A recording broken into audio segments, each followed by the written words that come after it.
श्री शिवाय नमस्तुभ्यम गंगणपतये नमः। जय भोलेनाथ। प्रिय भक्तगणों, आज सुख सौभाग्य संतान प्रदायिनी कजरी तीज का व्रत है। इसे अन्य स्थानों पर निमड़ी तीज, बूढ़ी तीज, सतुड़ी तीज जैसे नामों से जाना जाता है। इस दिन माता पार्वती के भवानी स्वरूप निमड़ी माता की पूजा की जाती है। प्रिय भक्तगणों, शिव पार्वती जी के आशीर्वाद से परिपूर्ण इस कजरी तीज का व्रत करने एवं सभी व्रत कथाओं को सुनने से विवाहित स्त्रियों को सदा सुहागन रहने का आशीर्वाद प्राप्त होता है तथा निसंतान को देवतुल्य संतान प्राप्त होती है। कन्याओं को योग्य घर वर प्राप्त होता है। व्रतधारी भक्तों के घर में सुख शांति समृद्धि तथा सदा खुशहाली बनी रहती है तथा इस व्रत में बिना कथा कहानी कजरी गीत को सुने यह व्रत पूर्ण नहीं होता। तो आज मैं सुना रही हूँ मनोकामनाओं को पूर्ण करने वाली कजरी तीज की सभी संपूर्ण व्रत कथाएं। प्रिय भक्तगणों, पौराणिक मान्यताओं के अनुसार कजली मध्य भारत में स्थित एक घने जंगल का नाम था। जंगल के आसपास का क्षेत्र राजा दादुराई द्वारा शासित था। वहां रहने वाले लोग अपने स्थान कजली के नाम पर गाने गाते थे ताकि उनकी जगह का नाम लोकप्रिय हो सके। कुछ समय पश्चात राजा दादुराई का निधन हो गया। उनकी पत्नी रानी नागमती ने खुद को सती प्रथा में अर्पित कर दिया। इसके दुख में कजली नामक जगह के लोगों ने रानी नागमती को सम्मानित करने के लिए राग कजली गाना शुरू कर दिया। इसके अलावा इस दिन को देवी पार्वती को सम्मानित करने और उनकी कृपा दृष्टि प्राप्त करने के लिए इस व्रत को स्त्रियों द्वारा बड़े भक्ति भाव और विधि विधान से किया जाता है। तो आइए माता पार्वती की वंदना करते हुए कथा का रसपान करते हैं। सती शिवा तू साधिका तू कौशिकी तू मंगला, शारदा तू पद्मजा तू चंडिका तू चंचला, हिंगलाज ब्राह्मी तू वैष्णवी शिवालिके, जय भवानी भैरवी मृणालिनी शिवालिके। किसी गांव में एक गरीब ब्राह्मण अपनी पत्नी के साथ निवास किया करता था। ब्राह्मण अत्यंत ही निर्धन था और उन दोनों के लिए 2 वक्त की रोटी जुटा पाना भी काफी मुश्किल होता था। इस गरीबी के बीच जैसे तैसे दोनों अपना गुजर बसर कर रहे थे। ब्राह्मण की पत्नी भगवान की भक्ति में बहुत विश्वास रखती थी, इसलिए भाद्रपद माह के कृष्ण पक्ष की तृतीया तिथि को उसने अपने मन में कजरी तीज का व्रत रखने का संकल्प ले लिया। उसने अपने पति को बताया कि वह कजरी तीज पर व्रत का पालन करना चाहती है, जिसके लिए उसे सत्तू की आवश्यकता होगी। ब्राह्मण की पत्नी ने आगे कहा कि आप मेरे लिए कहीं से सातु ले आइए ताकि मेरा व्रत पूर्ण हो सके। पत्नी की बात सुनकर ब्राह्मण काफी चिंतित हो गया और कहा कि मैं सातु कहाँ से लाऊं, कैसे लाऊं। तब उसकी पत्नी ने कहा, आप कहीं से भी लाइए, चोरी करिए, डाका डालिए, कहीं से भी लाइए, लेकिन मेरे लिए सातु लाइए। ब्राह्मण बहुत ही चिंतित हो गया क्योंकि उसके पास सातु खरीदने के लिए धन नहीं था, लेकिन इसके बावजूद वह अपनी पत्नी की इच्छा को पूरा करना चाहता था। इसलिए उसने किसी तरह सातु का प्रबंध करने का निश्चय किया। इसके बाद ब्राह्मण साहूकार की दुकान पर पहुंच गया। वहां उसने देखा कि साहूकार सो रहा है। ऐसे में ब्राह्मण दुकान में गया और वहां पर उसने चने की दाल, घी, शक्कर को 1.25 किलो तौल लिया और उसे चक्की में पीस कर सातु बना लिया। जब वह सातु लेकर वहां से जाने लगा तब साहूकार की नींद खुल गई और वह चोर चोर चिल्लाने लगा। यह सुनकर ब्राह्मण ने उससे बताया कि भैया, मैं चोर नहीं हूँ, मेरी पत्नी ने आज कजरी तीज का व्रत रखा है जिसके लिए उसे सातु की आवश्यकता है, इसीलिए मैं सिर्फ यहाँ से 1.25 किलो का सातु बनाकर ले जा रहा था। इसके अलावा मैंने तुम्हारी दुकान से और कुछ नहीं लिया है। ब्राह्मण की बात सुनकर साहूकार ने उसकी तलाशी ली, जिसमें उसे ब्राह्मण के पास सातु के अलावा कुछ नहीं मिला। यह देखकर साहूकार को बड़ा ही पश्चाताप हुआ और उसने ब्राह्मण से क्षमा मांगते हुए कहा कि आज से मैं तुम्हारी पत्नी को अपनी बहन मानता हूँ इसके बाद साहूकार ने ब्राह्मण को धन्य धान, रुपए पैसे, सातु, तीज का सामान बहुत कुछ देकर विदा कर दिया।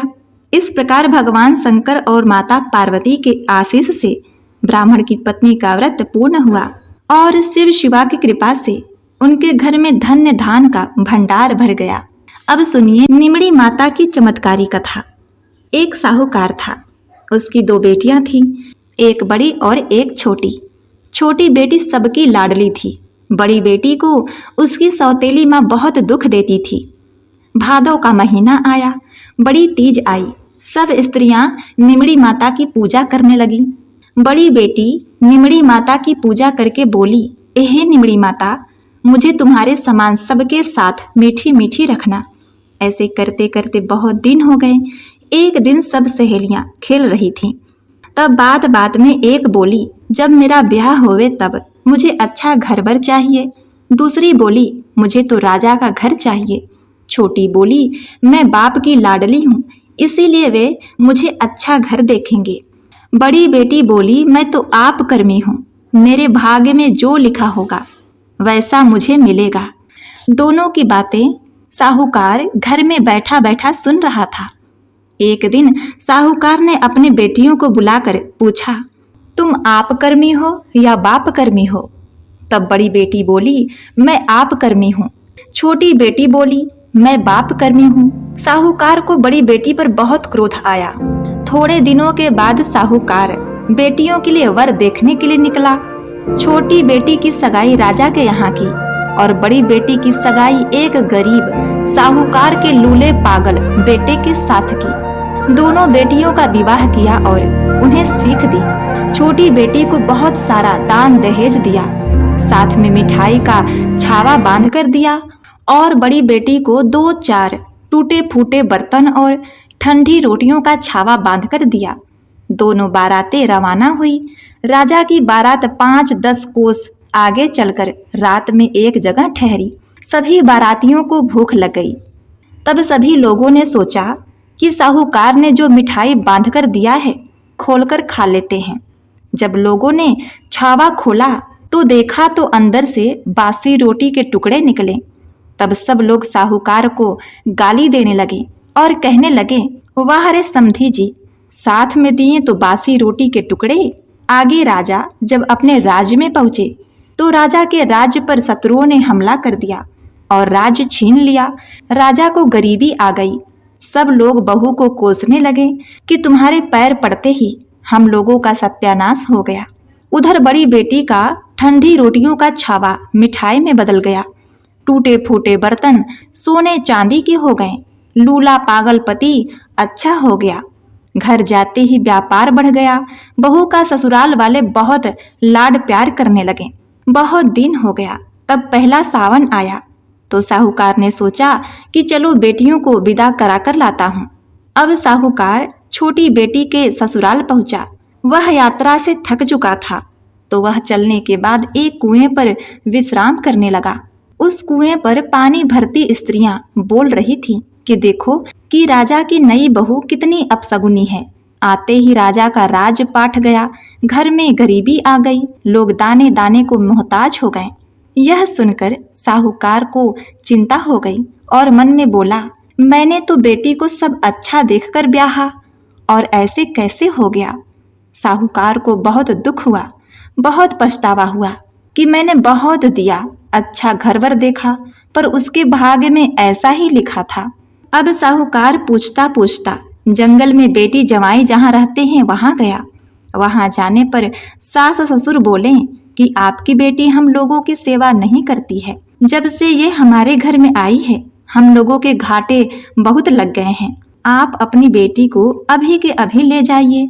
घर में आई है तब से सत्यानाश कर दिया है। साहूकार बेटी को लेकर आया। अब दूसरी बेटी को लाने गया तो वह भी उस गांव के एक कुएं के पास बैठ गया। उसी कुएं पर बैठकर स्त्रियों की बातें सुनने लगा।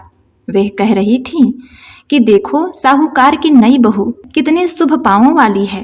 जब से घर में आई है घर बार में लक्ष्मी आ गई, घर बार में बरकत होने लगा, बेटा अच्छा हो गया, घर में इतनी धन संपत्ति हो गई कि समाता नहीं है। बोलने में भी मीठी है और सास ससुर की सेवा भी बहुत करती है, सबकी आज्ञा मानती है। बहू हो तो ऐसी। यह सुनकर साहूकार की छाती भर आई। मन में बहुत पछतावा हुआ। मन में बोला, मैंने तो क्रोध में आकर इसका अच्छा देखा नहीं, अच्छा किया नहीं, पर इसके कर्म में अच्छा लिखा था तो सब अच्छा हो गया। अब वह साहूकार के यहाँ अपनी बड़ी बेटी के ससुराल में गया। उसने देखा कि टूटी फूटी झोपड़ी जहाँ थी वहां अब महल हो गया है। घर गया तो सब लोग आगे आगे करें, मनवार करें, समधी जी करें। वह साहूकार को बोला, अब बहुत दिन हो गए, श्रावण का महीना आया है, इसलिए बेटी को मेरे साथ भेजो। तब समधी जी बोले, आपकी बेटी को अब हम भेजेंगे नहीं, यह तो हमारे घर की लक्ष्मी है। तब पिता ने बेटी से पूछा कि ऐसा कैसे हो गया। तब बेटी बोली, पिताजी, कर्म भगवान के यहाँ से लिखकर आया है, उसमें अपने करने से कोई नहीं फेर होता। आपने मुझे बहुत गरीब देखकर मेरा विवाह किया था, पर कर्म में सुख लिखा था तो सब अच्छा हो गया। मैं निमड़ी माता से रोज प्रार्थना करती थी कि मुझे आपके सरीखी मीठी मीठी रखना, जिससे सब लोग मुझसे राजी खुशी रहते हैं। अब मैं आपके साथ नहीं जाऊंगी। आपको बहुत अभिमान था कि मैं क्या करूंगी, मेरे नसीब में क्या होगा। देखे पिताजी, जो छोटी का था वह सब चला गया। उसने निमड़ी माता से कहा था कि मुझे आपकी सरीखी खरी खरी रखना, तो निमड़ी माता ने उसे दुराशीष दी और सब लोग उसका दुश्वार करने लगे। अब इस प्रकार वह साहूकार अपनी छोटी बेटी को लेकर अपने घर गया। भादों के महीने में बड़ी तीज आई। सभी महिलाएं मिलकर निमड़ी माता की पूजा करने लगी। छोटी बेटी निमड़ी माता को बोली, हे माता, मेरी गलती हो गई, मुझे माफ कर देना। मैंने बड़ी बहन को देखा तो उल्टा कहा कि मुझे खरी खरी रखना। हे माता, अब आप मुझसे प्रसन्न हो जावें। माता, मेरी भूल हो गई, मुझे क्षमा करें। तब माता ने प्रसन्न होकर उसको सबसे मीठी मीठी की। सब लोग लाड करने लगे। उसका पिता निमड़ी माता को हाथ जोड़कर बोला, मुझे अभिमान था, मुझे लगता था कि मैं करूं वैसा होगा, पर सब निष्फल हुआ। अब मेरी बेटी को सुखी करो। यह सुनकर निमड़ी माता प्रसन्न हो गई। निमड़ी माता की कृपा से छोटी बेटी के घर में राजपाट हो गए। ससुर ने उसको लेने भेजा और सब आनंद से रहने लगे। हे निमड़ी माता, बड़ी बेटी को आपने मीठी मीठी रखी, वैसे सबको रखना। बड़ी बेटी पर प्रसन्न हुई, वैसे सब पर होना। कहानी कहने वाले, सुनने वाले और हुकारा भरने वाले सब पर प्रसन्न होना। खोटी की खरी, अधूरी की पूरी करना। जय हो निमड़ी माता, जय माता पार्वती।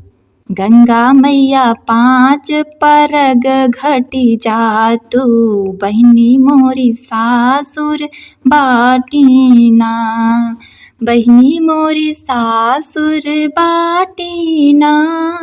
गंगा मैया 5 परग घटी जातु, बहिनी मोरी सासुर बाटीना।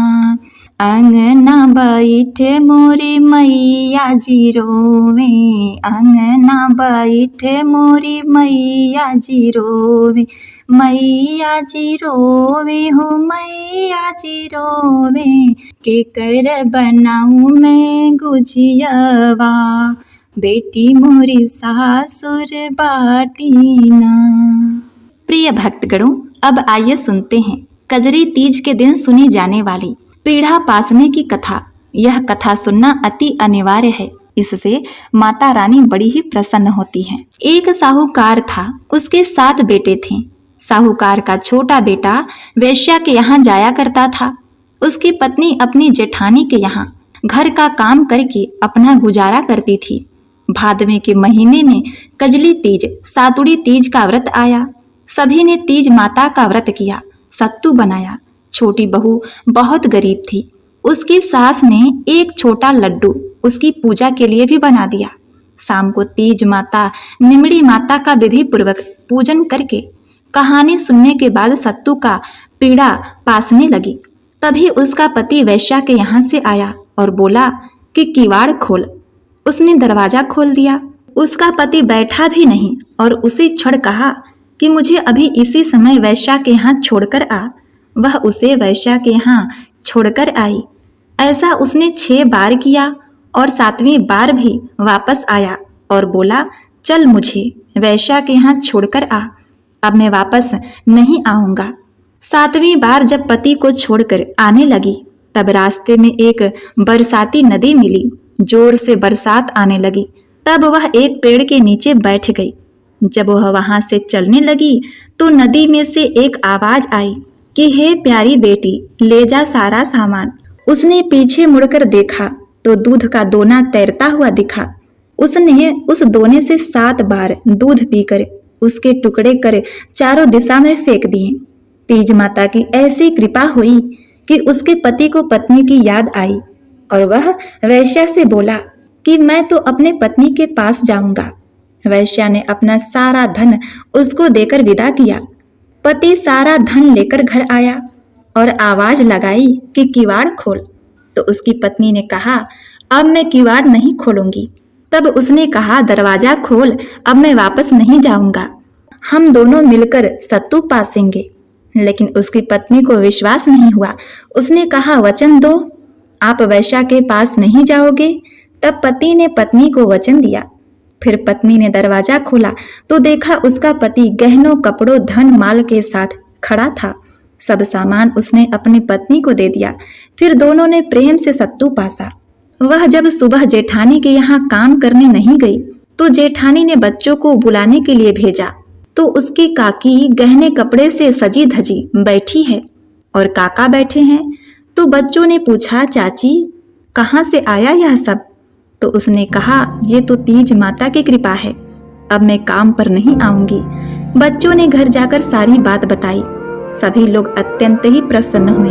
हे तीज माता, जैसे आप साहूकार के बेटे बहू पर प्रसन्न हुई वैसा सब पर प्रसन्न होना, सबके दुख को दूर करना। बोली तीज माता की जय। जय हो निमड़ी माता। प्रिय भक्तगणों, इसके बाद उसी नगर में एक सेठ सेठानी रहते थे। उनके पास बहुत धन संपत्ति थी किंतु उनके कोई संतान नहीं थी। भाद्रपद में सातुड़ी तीज माता का व्रत आया। सेठानी ने पूजा करके तीज माता से प्रार्थना कर कहा, हे निमड़ी माता, तीज माता, यदि मेरे 9वें महीने पुत्र हो जावेगा तो मैं आपके 1.25 मन का सत्तू चढ़ाऊंगी। तीज माता की कृपा से 9वें महीने सेठानी ने पुत्र को जन्म दिया, परंतु सेठानी निमड़ी माता की सत्तू चढ़ाना भूल गई। सेठानी के 7 बेटे हो गए, परंतु सेठानी ने तीज माता के सत्तू नहीं चढ़ाया। पहला बेटा विवाह योग्य हो गया। लड़के का विवाह हुआ। सुहाग रात के दिन अर्धरात्रि को सर्प ने डस लिया और उसी क्षण उसकी मृत्यु हो गई। दूसरे, तीसरे, चौथे, 5वें और 6ठे पुत्र की भी विवाह के समय सुहाग रात के समय सर्प के डसने से मृत्यु हो गई। 7वें बेटे की सगाई होने लगी। तब सेठ सेठानी ने मना कर दिया। गांव वालों के बहुत समझाने पर सेठ सेठानी विवाह के लिए तैयार हो गए। तब सेठानी ने कहा, इसकी सगाई बहुत दूर करना। सेठ जी सगाई करने के लिए घर से चले और चलते चलते बहुत दूर एक गांव में आए। वहां कुछ लड़कियां खेल रही थी और मिट्टी के घर बना रही थी। सबने अपने अपने घर तोड़ दिए, पर एक लड़की ने कहा, मैं तो अपना घर नहीं तोड़ूंगी। सेठ वहां खड़ा खड़ा यह सब देख रहा था। उसने सोचा, यह लड़की बहुत समझदार है। लड़की खेलकर अपने घर जाने लगी। तब सेठ भी उसके पीछे पीछे उसके घर चला गया।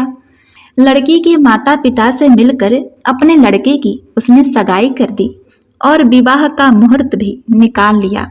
घर आकर वह विवाह की तैयारी करने लगा। सेठ परिवार व गांव के लोगों के साथ बारात लेकर गया और 7वें बेटे का विवाह हो गया। बारात विदा हुई। लंबा सफर होने के कारण माँ ने बेटी से कहा कि रास्ते में तीज माता का व्रत आएगा, यह सत्तू व सिंग डाल रही हूँ। रास्ते में निमड़ी माता का विधि पूर्वक पूजन कर कल्पना ससुर जी को दे देना। धूमधाम से बारात चली। रास्ते में तीज का दिन आया। ससुर जी ने बहू को खाने के लिए कहा तो बहू ने कहा, आज तो मेरा कजली सतुड़ी तीज का व्रत है।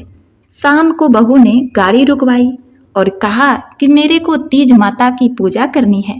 तब ससुर जी ने नीम का पेड़ देखकर गाड़ी रुकवा दी और कहा, बहू पूजन कर लो। तब बहू ने कहा, नीम की डाल ला दो। तो ससुर जी ने कहा, सभी बहुओं ने तो नीम की पूजा की है।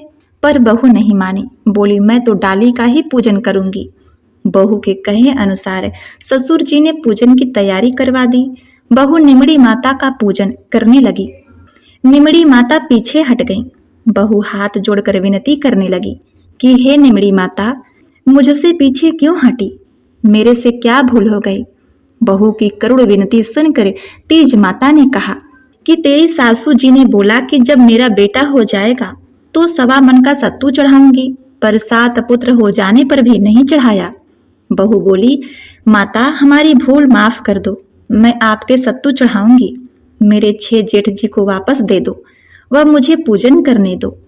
तीज माता नववधू की भक्ति व श्रद्धा देखकर प्रसन्न हो गई। बहू ने निमड़ी माता का पूजन कर चंद्रमा को अर्घ दिया। उसके पति ने सत्तू पासा और ससुर जी को कल्पना दे दिया। बारात घर पहुंची। बहू के घर में प्रवेश करते ही उसके 6 जेठ प्रकट हो गए। सासू जी ने धूमधाम से सबका गृह प्रवेश कराया। सासू जी बहू के पांव पड़ने लगी। तब बहू ने कहा, सासू जी आप ये क्या कर रही हैं? आपने तो तीज माता के सत्तू बोला था, उनको याद करो। सासू जी को याद आ गई। अगले साल भाद्रपद मास में कजली तीज का व्रत आया। 1.25 मन का सत्तू बनाकर निमड़ी माता तीज माता को चढ़ाया। धूमधाम से विधिवत निमड़ी माता का पूजन किया। हे निमड़ी माता, जिस प्रकार सेठ के घर में आनंद हुए वैसे ही सबके घर में आनंद करना, अखंड सुहाग देना, संतान को लंबी आयु प्रदान करना। जय हो निमड़ी माता, जय हो सतुड़ी माता, जय हो पार्वती माता, जय हो कजली माता। रोई रोई गौरा रानी शिव जी के खोजली, शिव जी चली गई मेरे सियाई ना। रोई रोई गौरा रानी शिव जी के खोजली, शिव जी चली गई मेरे सियाई ना। शिव जी चली गई मेरे सियाई ना। केहू ना देखी मोर भोला बउरहवा, केहू देत खबर बताई ना। आइए सुनते हैं माता पार्वती स्वरूप अवसान माता की कथा। इनकी कृपा से धन धान की प्राप्ति होती है। एक गांव में एक सास और बहू रहा करती थी। बहू अपने सास से बहुत ज्यादा गुस्सा करती थी, क्योंकि सास थोड़ा सा बूढ़ी हो चुकी थी और वह कुछ काम भी नहीं कर पाती थी। तो इस प्रकार करते करते दोनों में कलह बनती जा रही थी। हमेशा बहू सास को ताने देती रहती थी कि आप अम्मा जी कुछ काम नहीं करती हो, आपसे कुछ नहीं होता, घर बैठी रहती हैं। अम्मा बेचारी लाचार थी तो कुछ बोलती नहीं। एक दिन बहू ने कहा, अम्मा आप बैठी नहीं रह सकती हो, अब आप घर में हो तो कुछ काम आपको करना पड़ेगा। सास ने कहा, इस उम्र में मैं क्या काम कर सकती हूँ बहू? इस उम्र में अगर तुम मुझे रोटी नहीं दे पाओगी तो फिर क्या होगा मेरा? मैं कहाँ जाऊंगी, क्या काम करूंगी? बहू ने कहा, एक काम करिए, आप सुबह दूध बेच आया करिए पूरे गांव में, आपसे मैं 1 महीने का पूरा हिसाब अंत में लूंगी। बेचारी सास अब सोच रही थी कि इस उम्र में मैं सुबह सुबह दूध लेकर पूरे गांव गांव गली गली कैसे जाऊंगी। सोचा कि चलो कोई बात नहीं, जाना तो पड़ेगा ही, अब लाचारी है, मजबूरी है तो जाना पड़ेगा। सुबह हुई, जल्दी डब्बा लेकर बहू ने भर दिया। बोला, दूध बेचकर आओ, जल्दी आना दूध बेचकर, और महीने का महीने आपसे हिसाब लिया करूंगी। अब आप घर में बैठ नहीं सकती। सास जाकर एक पीपल के पेड़ के नीचे बैठ गई। वह सोचने लगी, बैठे बैठे कि इस बुढ़ापे में मुझे क्या क्या दुख देखने को मिलता है। देखिए, मेरी अपनी बहू ने मुझे घर में ऐसे ऐसे ताने दे रही है कि घर में बैठकर खाती हो, अब मैं कैसे गली गली जाकर दूध बेचूं? इतना सोचते सोचते उसको 2 घंटे बीत गए। वह मन में सोचने लगी कि एक काम करती हूँ कि दूध को यहीं गिरा कर चली जाती हूँ, और अब दूध को उसी पीपल के पेड़ के नीचे डाल दिया और घर आ गई। बहू ने फिर कुछ नहीं बोला। उसने सोचा, चलो पैसे ली होगी, महीने के अंत में मांग लूंगी। ऐसे करते करते सास को 1 महीना पूरा हो गया।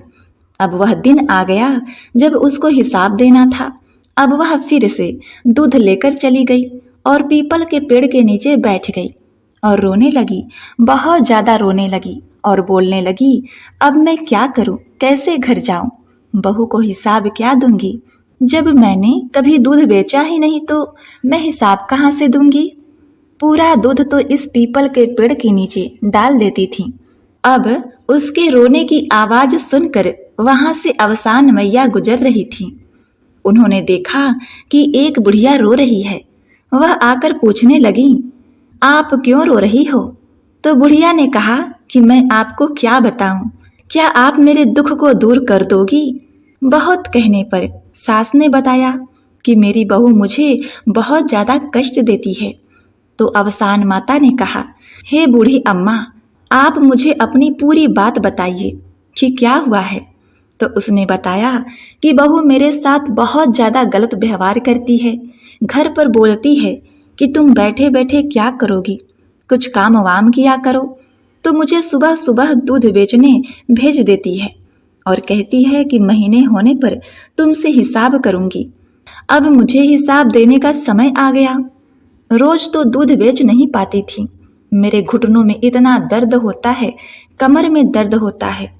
तो मैं आती थी, इस पीपल के पेड़ के नीचे बैठ जाती थी और सारा दूध इस पीपल के पेड़ में चढ़ा जाया करती थी। अब वह दिन आ गया जब मुझे अपनी बहू को हिसाब देना पड़ता है। यह कहते हुए बूढ़ी अम्मा जोर जोर से रोने लगी और बोलने लगी, आज मैं हिसाब कैसे दूंगी, आज तो बहू पता नहीं क्या करेगी मेरे साथ।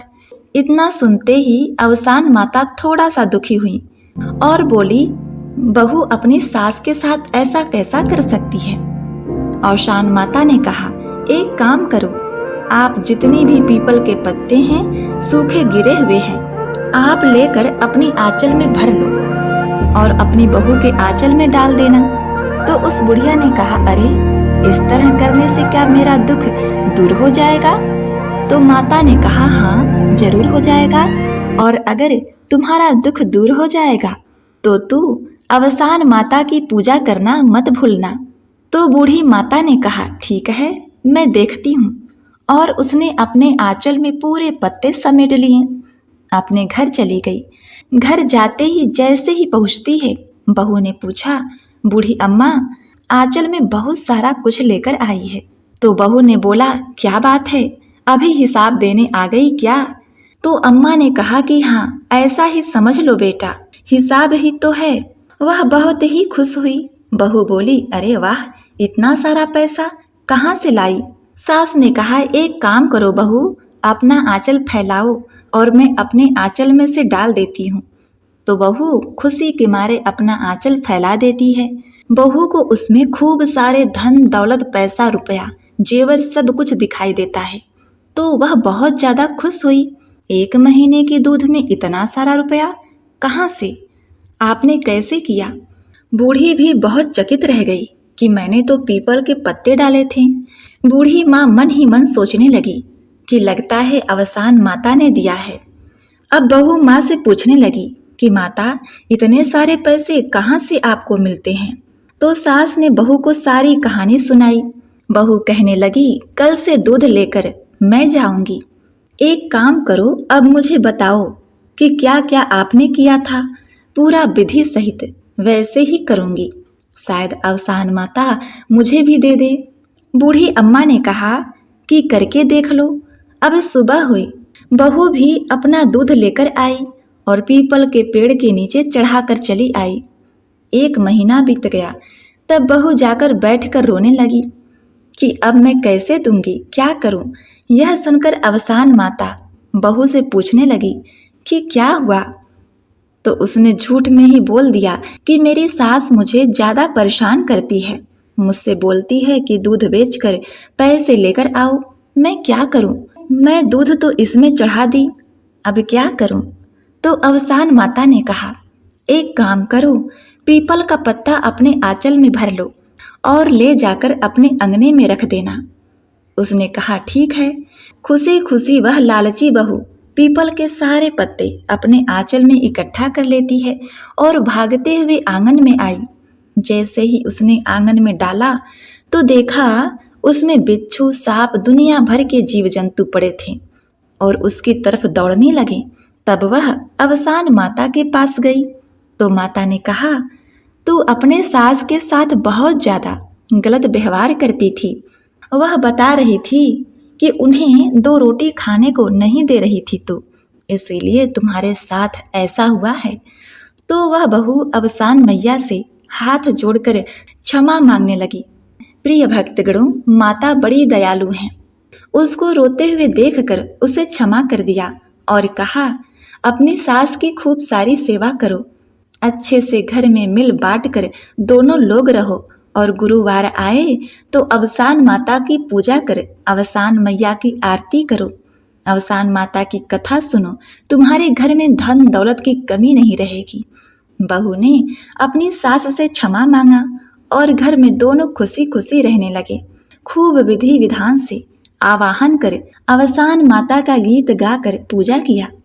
तो जिस प्रकार अवसान माता ने उस बूढ़ी सास की लाज बचाई, घर में सुख शांति दी, उसी प्रकार माता रानी आप सभी भक्तगणों पर अपनी कृपा दृष्टि बनाए रखना। जय माता दी। प्रिय भक्तगणों, उम्मीद करती हूँ कि हमारे द्वारा सुनाई गई कथा कहानी आपको बहुत ही पसंद आई होगी। यदि आपको हमारी कथाएं पसंद आती हैं तो आप हमारे चैनल को सब्सक्राइब करके वीडियो को लाइक कर दीजिए। कमेंट में ओम नमः शिवाय लिख कर बेल बटन को भी जरूर दबाइएगा। आप सदैव प्रसन्न और चिंता मुक्त रहें, इसी कामना के साथ हम आपसे विदा लेते हैं। मिलते हैं नेक्स्ट वीडियो में, तब तक के लिए नमस्कार।